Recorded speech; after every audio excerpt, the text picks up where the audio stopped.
Welcome to our weekly market review. It's brought to you by ETM Analytics and Treasury One. I'm joined by Treasury One's currency strategist, Andre Salier.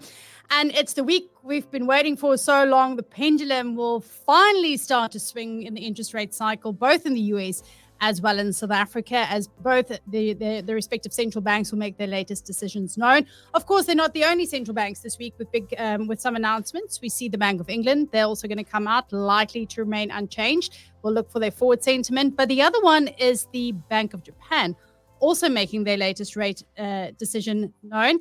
They caused a bit of a spark in the market the last time they started hiking rates, but Andre, likely to remain unchanged in Japan this week, right? Yes, good day.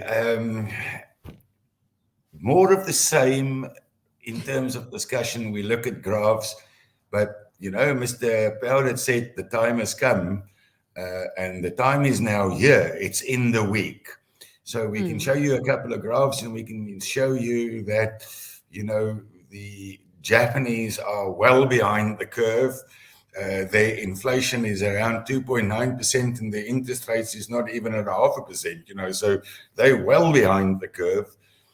But we don't think that they will move. And we know that in the previous move, there was this massive turmoil in the market with huge speculation. So we don't think that that's going to go down this week. We think that the Japanese sits tight and will wait for a second round before they do anything. So I'm going to park them for the sec. The emphasis this week is obviously on the Federal Reserve. Now, the Federal Reserve is expected to move on interest rates. If we look at this graph and we see, when I opened this graph this morning, I said, what's wrong with this graph? This line is not connecting. I like lines that connects the dots, but this tells us these gaps between what the market is expecting and how quickly it changes from day to day.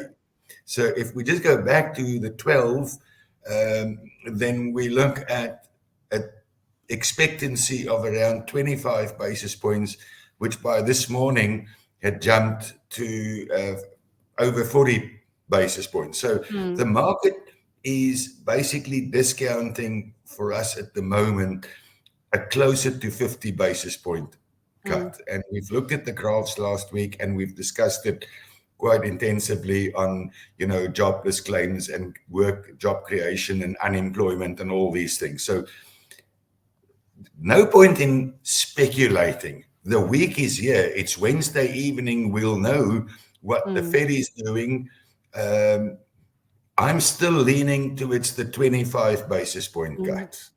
I do not think that they're going to go for the 50 basis point cut.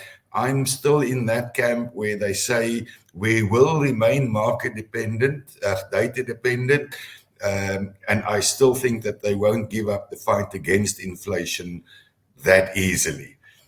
So yes, we've spoken about that as well. Two-way, one way looking at inflation, the other way looking at jobs and unemployment and so forth. And the cut will be to favor the job side, and the 25 basis points instead of 50 basis points would favor the continued fight against inflation. So let's see what happens on Wednesday. So we had a discussion this morning in the office about, the switch from 25 to 50 basis points. And it's likely linked to an article that came out in the Wall Street Journal, really putting forth some argument that 25 basis point, is actually not worthwhile and that they might push for 50. Now, this could possibly be a signal that within the Fed, there may be some of them, maybe even Powell, really wanting to go all out with the 50 basis point, but not having everyone's backing within the Federal Reserve.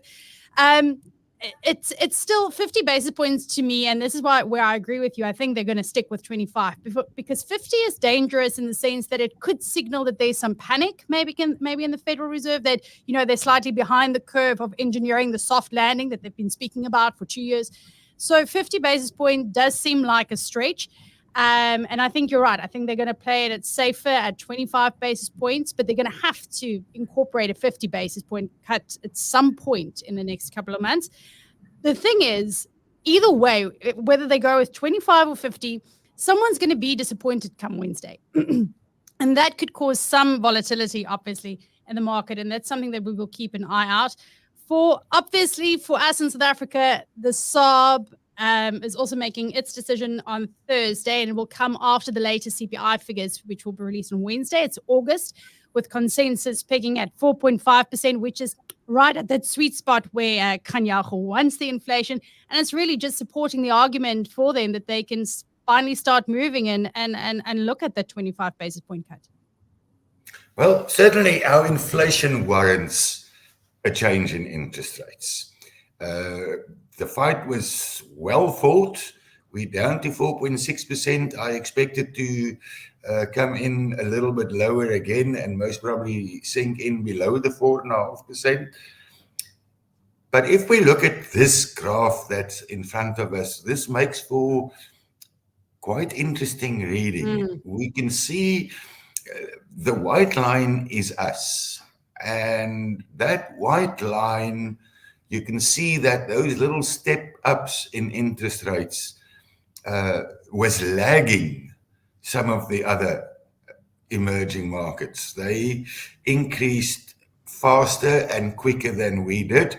And now here at the end, our little stagnant white line, straight line, is the one that is still continuing at the high level of interest rates. So we were lagging when we increased, and now we're lagging on the downward move, which that tells me we are ready for a cut. We've spoken about inflation. The number says we can cut.